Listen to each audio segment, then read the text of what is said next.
orchidee sono delle piante straordinarie, sono delle piante che possiamo coltivare nei nostri appartamenti, ce n'è veramente tantissime specie in vendita e alcune molto particolari, alcuni con dei fiori molto piccoli, altri con dei fiori molto grandi, però ci sono delle orchidee che sono veramente bellissime e che purtroppo non sono più molto ricercate, a parte magari qualche appassionato. Ci sono tantissimi appassionati di orchidee particolari, le miniature, gli Angraecum, Pleurotallis ad esempio, sono orchidee molto piccole che fanno fiori molto piccoli che bisogna proprio imparare ad osservare da vicino.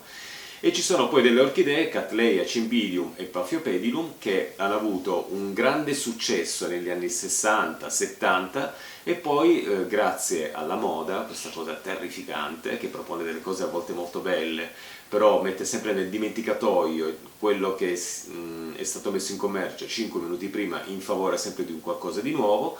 Ecco, la moda ha relegato nell'oblio questi tre tipi di orchidee, ad esempio Cattleya, Cymbidium e Paphiopedilum.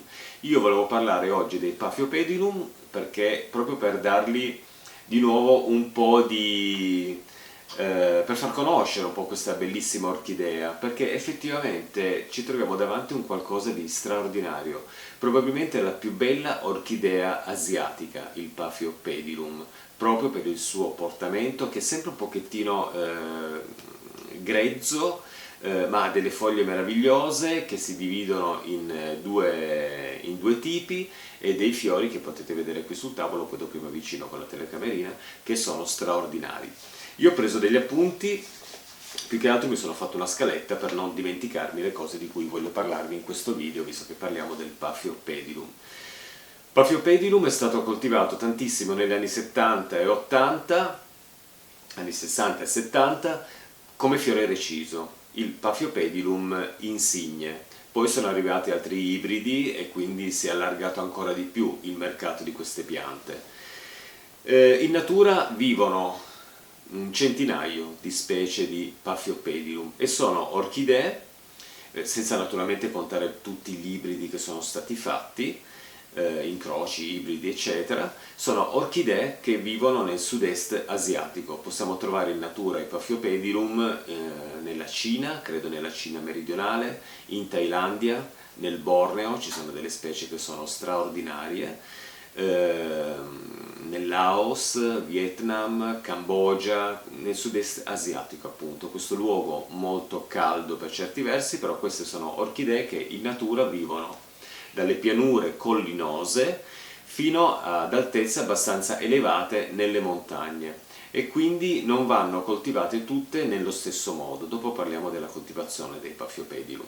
L'ambiente in cui vivono queste piante, e questa è una cosa molto importante per quello che riguarda la loro coltivazione, è un ambiente molto spesso calcareo, roccioso, in cui tra le spaccature della roccia si insinuano magari detriti vegetali, foglie e altri detriti, e in quei punti in cui la roccia si separa e si forma del terriccio, quello è proprio un ambiente adatto perché il Paphiopedilum possa mettere radici e creare delle piante. Altri vivono in ambienti che sono sempre abbastanza simili, magari c'è più terriccio e meno roccia, comunque sono piante diciamo da acqua abbastanza dura. Quindi io ad esempio qui a casa mia, qui l'acqua che arriva nella mia casa è l'acqua di un acquedotto. Io ho provato a misurare la durezza di quest'acqua e effettivamente come micro Siemens, ed effettivamente la durezza dell'acqua che io ho come acqua potabile è 38 se non sbaglio. Questo non va assolutamente bene per il Paphiopedilum perché vogliono un'acqua molto più dura, diciamo che come micro Siemens possiamo arrivare dai 2,50 fino ai 3,50 e quindi capite che hanno bisogno di un'acqua particolarmente calcarea. Alcuni Paphiopedilum sono orchidee diciamo semi-epifite, crescono anche abbarricate magari a dei tronchi nella parte bassa, credo, delle piante tropicali, di questi grossi alberi che vivono nei tropici, ma quasi tutte sono orchidee terricole. E una cosa molto importante che bisogna considerare nel Paphiopedilum è che hanno delle radici che sono molto diverse ad esempio da quelle dell'Angraecum, da quelle della Phalaenopsis, ovvero non sono radici aeree che escono dal substrato e sono di questo colore bianco con la punta verde, ma hanno delle radici che sono rossicce, marroncine, provviste di tantissimi peli molto fini.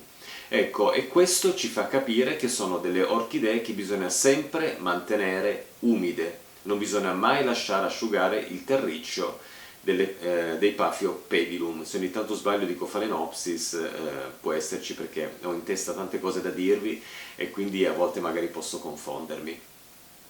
Solitamente per le orchidee, per quello che riguarda la coltivazione, si dice sempre quando noi sentiamo che il vaso è asciutto e abbiamo qualche dubbio è meglio aspettare il giorno dopo a bagnare. Per il Paphiopedilum invece è il contrario, nel senso che quando noi sentiamo che il vaso comincia ad essere abbastanza leggero, allora lì bisogna intervenire subito, perché questi peli delle radici hanno bisogno di sentire sempre un'umidità che non deve essere mai un terriccio fradicio, ma leggermente umido e costante nel tempo, non devono asciugare.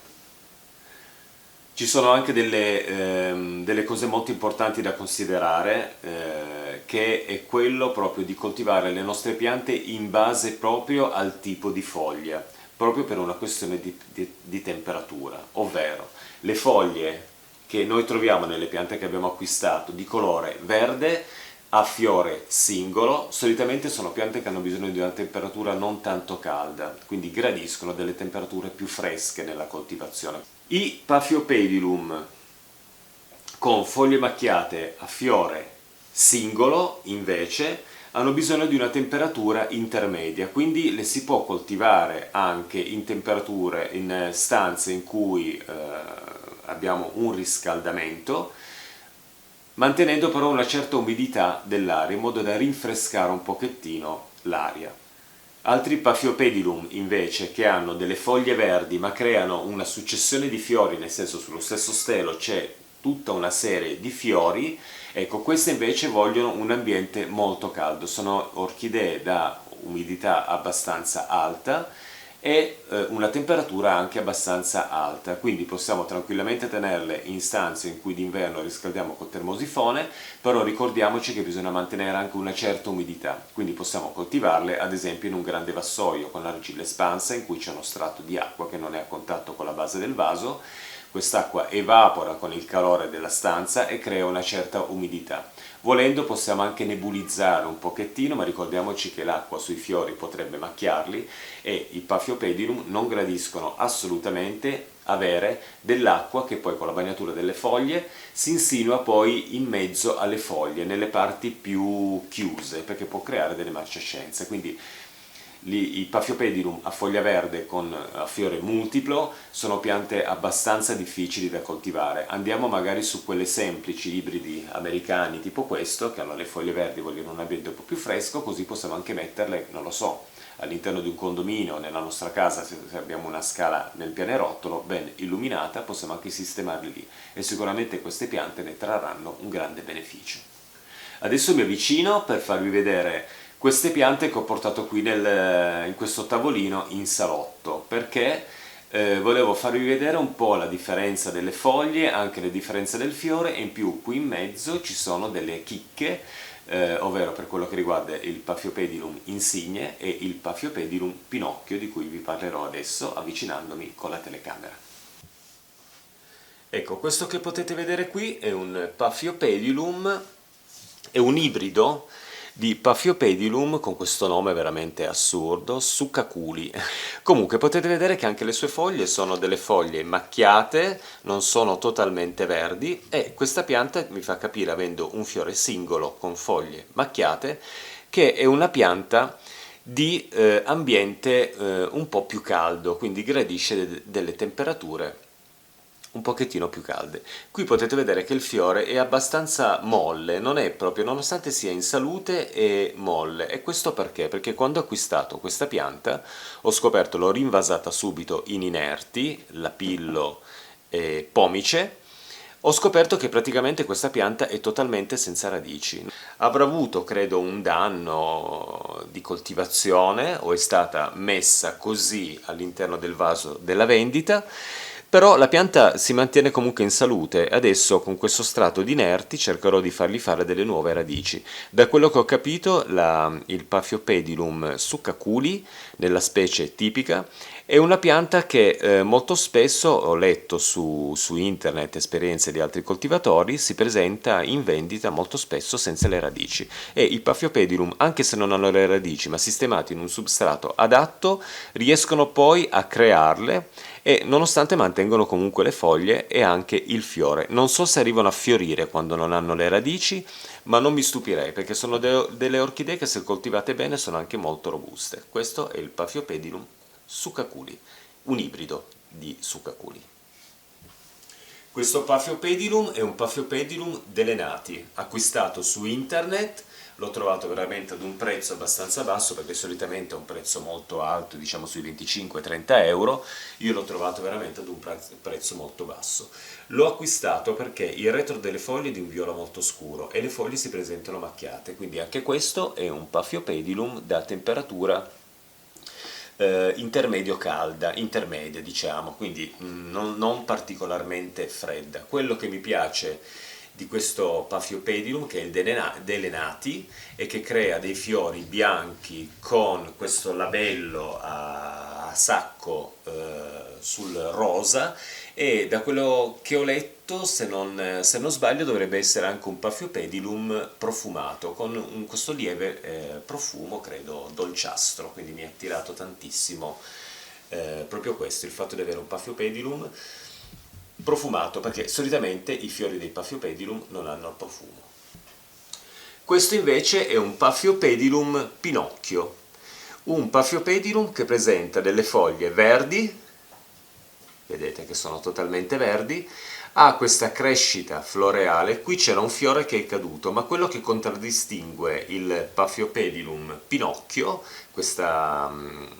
questo ibrido di Paphiopedilum, è proprio il fatto che quando cade un fiore ne crea un altro, quando cadrà quel fiore ne crea un altro e pian piano va avanti con lo sviluppo dei fiori di volta in volta, e quindi questo garantisce a questa pianta una fioritura che va per mesi e mesi. Si hanno veramente tanti mesi di fioritura con il Paphiopedilum Pinocchio. Credo che sia stato chiamato così proprio come il naso di Pinocchio, proprio per l'allungamento dello stelo che porta il fiore, perché di volta in volta produce un fiore, ne cade uno e ne produce un altro, quindi una pianta veramente straordinaria, un Paphiopedilum bellissimo. Ecco, qui mi trovo davanti il Paphiopedilum che io amo più in assoluto. Adesso non è in fiore. Questo è un Paphiopedilum insigne, ovvero quel famoso Paphiopedilum coltivato su larga scala negli anni 70, 60, 70 e anche credo i primi anni 80, e poi messo nel dimenticatoio praticamente con l'arrivo della Phalaenopsis e di altre orchidee. Il fiore di questo Paphiopedilum è sul giallo con alcune parti un po' verdi, macchiettato. Ricorda un pochettino questi ibridi americani che poi dopo vediamo, ma più sul giallo e con delle piccole parti un po' verdine e una parte poi bianca anche. Quindi un fiore non particolarmente appariscente, però secondo me assume un'importanza incredibile proprio perché è una pianta storica. Paphiopedilum insigne è una pianta che rappresenta proprio la storia un po' della coltivazione dei Paphiopedilum, venduto tantissimo come fiore reciso negli anni 60 e 70 e poi messo nell'oblio, completamente dimenticato. Io alle piante do sempre un valore molto affettivo, a me non me ne frega proprio nulla della moda, io non ho mai seguito la moda in nessun modo, scusate il gioco di parole, non mi interessa la moda, io do sempre un valore affettivo alle cose. Io quando ero ragazzino, a 15 anni, era l'85, ma forse anche prima, avevo visto su una rivista di giardinaggio un vaso con questi fiori di Paphiopedilum insigne e mi avevano particolarmente colpito, li avevo trovati bellissimi, e adesso dopo tanti anni, ne sono passati più di 40 penso, sono riuscito ad avere un esemplare. Tra l'altro avevo in realtà un esemplare già qualche anno fa, poi non riuscivo a coltivarli, poi dopo vi spiego il perché, e così l'ho regalato a una mia amica. Lei ha fatto una divisione, non è ancora fiorito a lei e mi ha dato un piccolo che adesso sto nuovamente coltivando perché voglio veramente coronare questo ricordo pieno di affetto che ho con una fioritura di questa pianta. Speriamo di arrivarci il più presto possibile perché la voglio vedere in fiore. È il Paphiopedilum che io amo più in assoluto. Ibrido americano crea questo stelo che porta il fiore che è peloso e quindi anche questo è una caratteristica molto ma molto interessante. E in più sul rettore del fiore ci sono anche alcuni piccoli disegnini, puntini neri, insomma il tutto è bellissimo. Pianta di facile coltivazione, l'ibrido americano di Paphiopedilum, i fiori possono durare anche 2 mesi su una pianta, se non di più, a secondo di quanto è secca l'aria comunque dell'appartamento, soprattutto nel mese invernale perché alcuni tendono poi a fiorire nei mesi invernali in casa. Una cosa che favorisce molto la fioritura del Paphiopedilum è un abbassamento delle temperature, quindi quando queste piante hanno finito di fiorire, se noi li facciamo sentire un po' di abbassamento della temperatura, con lo sviluppo della nuova vegetazione, della nuova piantina, lì poi si avrà poi un altro fiore. Spero che si vedano bene nell'inquadratura. 1, 2 e 3. Queste sono le 3 tonalità, su questo qualche dubbio, comunque diciamo sono le 2 tonalità più una che ha un dubbio di colorazione del Paphiopedilum scritto Mudiae, si pronuncia credo Mudie. È un Paphiopedilum venduto abbastanza frequentemente nei vivai, soprattutto in questo tipo col fiore giallo. Qui vedete che stanno piano piano seccando perché ormai questi fiori sono alla fine, anche questo ormai è alla fine, però vedete la bellezza proprio delle tonalità sul fiore e questi disegni che sono veramente straordinari. Questo è un labello giallo, questo è quello forse un po' più in vendita. Questo è il coloratum e questo dovrebbe essere, se non sbaglio, il vinicolor, però ho qualche dubbio su questo Paphiopedilum.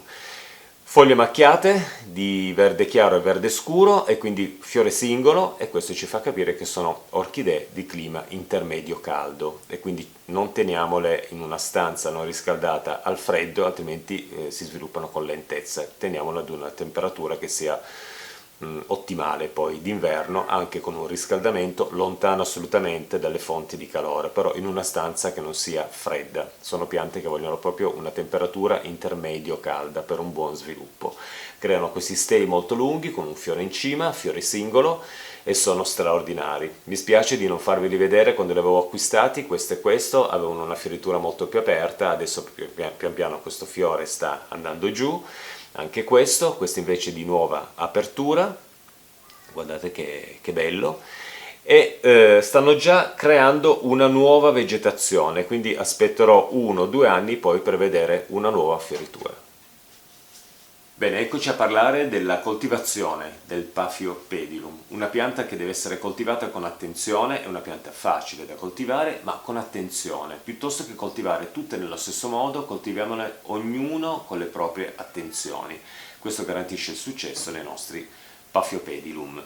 Allora, io partirei dalla luce, che è un elemento molto importante, perché queste sono piante un po' da sottobosco, sono piante che crescono con luce filtrata, passa attraverso le foglie, non sono piante che crescono in strade, non lo so, sterrate o prati completamente inondati dal sole dalla mattina alla sera.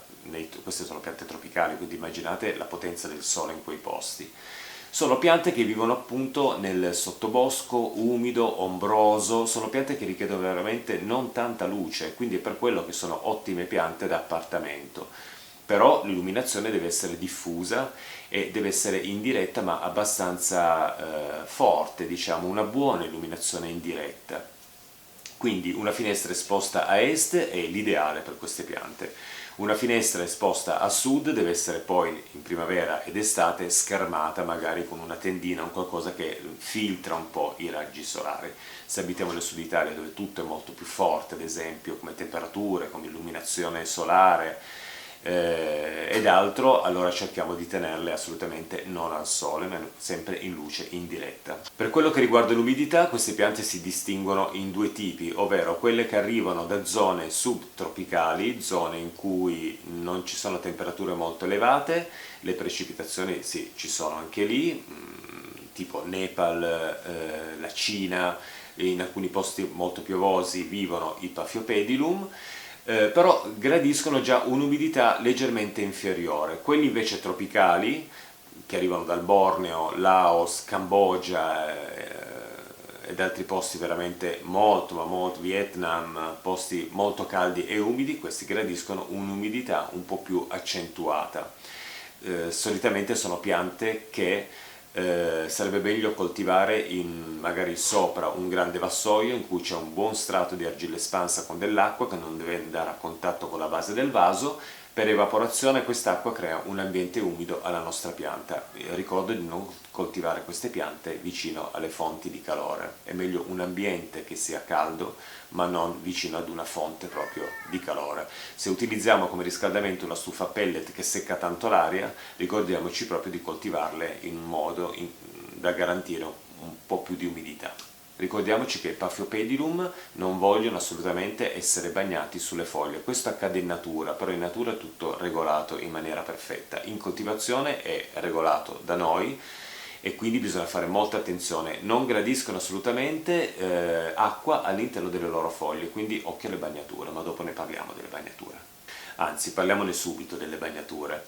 Come bagnare i Paphiopedilum? I Paphiopedilum vanno bagnati abbastanza frequentemente. Quando noi sentiamo che il vaso comincia ad essere un po' leggero, se li stiamo coltivando in bark, allora lì bisogna intervenire subito con una bagnatura, ma è una bagnatura che non deve bagnare le foglie. Noi con un beccuccio molto sottile, un contenitore con un beccuccio sottile, andremo a bagnare semplicemente il substrato di coltivazione, o dall'alto, oppure immergendo il vaso magari in una bacinella con dell'acqua tiepida, non fredda, immergiamo, lasciamo lì magari un'oretta e poi dopo tiriamo fuori il vaso, lo facciamo sgrondare dall'acqua in eccesso e lo sistemiamo al suo posto.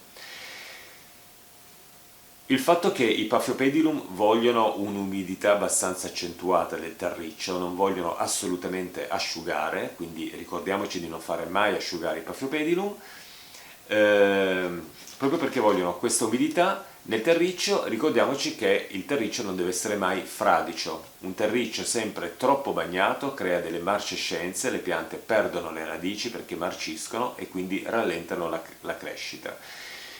Quello che hanno i Paphiopedilum come difetto, credo, sono bellissime e tutto quanto, è proprio questo, il fatto che quando noi sbagliamo nella loro coltivazione i Paphiopedilum tendono ad interrompere la crescita e si sviluppano poi molto lentamente, nel senso che ci possono mettere veramente dei mesi a creare magari una foglia.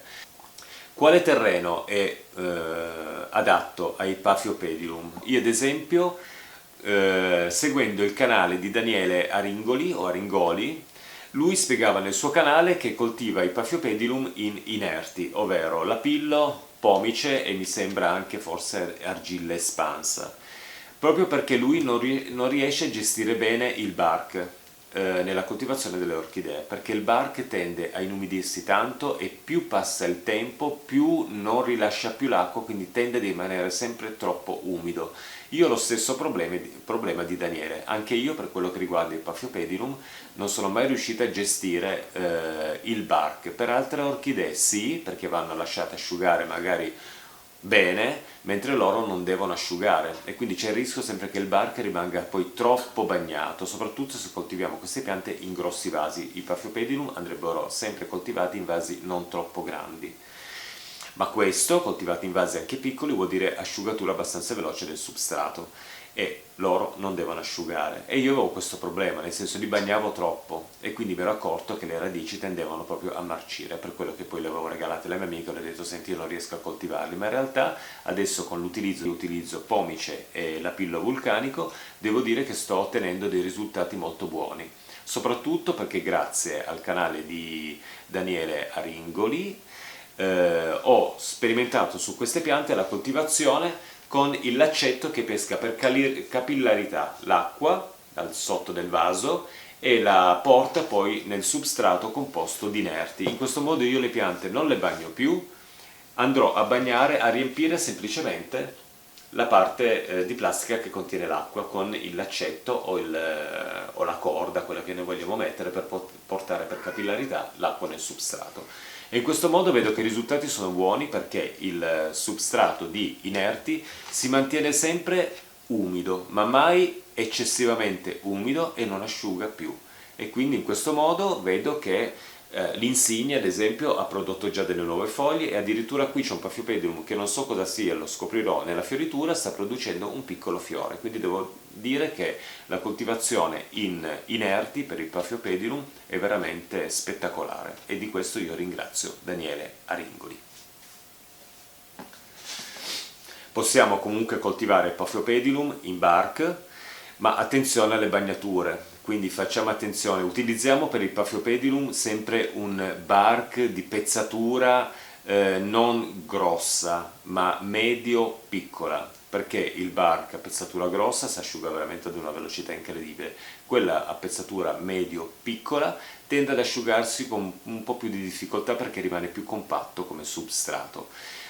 Si può utilizzare anche la fibra di cocco, ma in questo caso anche lì bisogna cercare di seguire bene le bagnature. Mi raccomando, non facciamole asciugare perché poi si fermano, poi non producono più fiori, non producono più foglie, ci vorrà poi del tempo perché riprendano poi di nuovo la loro crescita. Per quello che riguarda invece le concimazioni del Paphiopedilum, queste sono piante che vogliono essere concimate con una dose veramente molto ridotta di concime. Io il concime in questo momento glielo sto dando proprio tramite capillarità, questa è un'acqua abbastanza dura. Io mi sono dimenticato, quando ho parlato delle bagnature, di parlarvi anche dell'acqua. Attenzione perché queste sono piante che vogliono essere bagnate con un'acqua dura, quindi se noi utilizziamo il bark che tende ad acidificare un pochettino il terriccio, inseriamo all'interno ad esempio dei gusci d'uovo, inseriamo delle conchiglie tritate, possiamo mettere insieme al bark anche magari dell'apillo vulcanico o della pomice, sarebbe ancora meglio forse la pomice. Insomma, inseriamo insieme al bark un qualcosa che sia calcareo, che porta un po' di durezza poi al substrato. Io cosa faccio? Io molto spesso quando li tenevo in bark prendevo le uova quando cucino, spaccavo le uova, lavavo i gusci, li mettevo ad asciugare e poi dopo li tritavo tutti e creavo una specie di sabbiolina e io inserivo insieme al bark anche questa sabbiolina di gusci d'uovo che porta proprio questo grado di durezza di cui i Paphiopedilum hanno assolutamente bisogno. Coltivati in bark e bagnati con un'acqua tenerissima creano un problema proprio di crescita a queste piante. Il concime a basse dosi va bene, quindi quando concimiamo le nostre piante ricordiamoci sempre di inserire il concime a dosi veramente dimezzate rispetto a quelle indicate nella confezione del concime, addirittura, non lo so, un terzo della dose, e concimiamo le nostre piante sempre bagnando il terriccio e mai le foglie. I Paphiopedilum quando crescono poi tendono a diventare dei cespugli con tante nuove vegetazioni e noi possiamo moltiplicarle. Allora, una pianta coltivata in bark, Paphiopedilum coltivato in bark, avrà sicuramente bisogno di un rivaso dopo 2 anni, perché il bark marcisce, dopo 2 anni va sostituito. In quel caso noi possiamo estrarre delicatamente la nostra pianta di Paphiopedilum dal terriccio, togliamo tutti i pezzettini di bark e la sistemiamo in un nuovo substrato, possiamo scegliere se inerti oppure bark. Attenzione, quando noi facciamo il rinvaso dei nostri Paphiopedilum non possiamo moltiplicarli se le piante non si staccano da sole. Se noi durante il rinvaso ci accorgiamo che la pianta si è praticamente da sola divisa in 2, allora lì abbiamo ottenuto una moltiplicazione. Non dividiamo le piante se non si staccano tra di loro, perché non sono ancora pronte per essere autonome, diciamo. Il Paphiopedilum va moltiplicato per divisione solo quando durante il rinvaso ci accorgiamo che ci sono rimaste 2 piante in mano che praticamente si sono separate da sole. Allora lì possiamo fare 2 vasetti, altrimenti lasciamo sempre la pianta unita, se sono unite tra di loro, e creiamo il nostro nuovo vaso. Bene, io con il Paphiopedilum penso di aver detto un po' tutto. Queste sono le mie piante, sopra ne ho ancora altre, ne ho alcune che sono veramente molto piccole, sono delle semine, ho comprato delle piantine nate da semi, mi hanno detto che ci vorranno 6 anni per portarle in fioritura, io aspetterò, le terrò qui nella mia casa, sempre in questa finestra e sopra porta finestra in cui ricevono questa luce nelle prime ore del mattino, anche qualche leggero raggio di sole, e poi vanno in luce in diretta poi nel resto della giornata. Vedo che crescono bene lì e adesso pian piano poi le riporto di nuovo al loro posto. Io spero di aver detto più o meno tutto quello che riguarda il Paphiopedilum, tutto sicuramente no, c'è ancora tanto da dire perché poi c'è tutta una suddivisione di generi, di specie, ce n'è veramente tantissime, pensate un centinaio di Paphiopedilum solo come specie botaniche, più tutti gli ibridi che sono stati creati. Insomma, se andate su internet vi si apre un mondo incredibile, incredibile di questa pianta, una pianta straordinaria che è stata messa un po' nel dimenticatoio, ma che sarebbe bello ritirar fuori perché almeno a mio giudizio, non so voi, il Paphiopedilum lo trovo molto ma molto più bello della Phalaenopsis, questa orchidea che ormai è diventata la regina assoluta, si trova dappertutto, colorata anche artificialmente, a volte creando veramente dei mostri di una bruttezza incredibile, mentre le Phalaenopsis a fiori botaniche e quelle a fiore bianco, ad esempio, le più semplici, sono quelle che regalano veramente un bel elemento d'arredo alla nostra casa e soprattutto una bellezza esotica, tropicale ed elegante.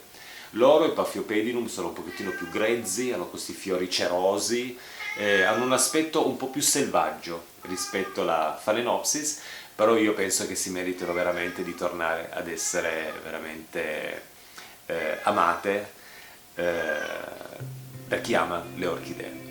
Va bene, io adesso i miei gatti stanno miagolando perché hanno fame, chiudo il video altrimenti veramente diventa lunghissimo e ci vediamo ad un prossimo appuntamento in giardino. Vi ringrazio ancora, se avete dei commenti, delle domande da fare io vi risponderò nel video di Paphiopedilum nel canale Appuntamenti in Giardino. Scrivetemi pure, io poi leggerò le vostre domande e curiosità e cercherò di rispondere a tutti. Ciao a tutti e ancora grazie e ad un prossimo appuntamento in giardino. Ciao ciao!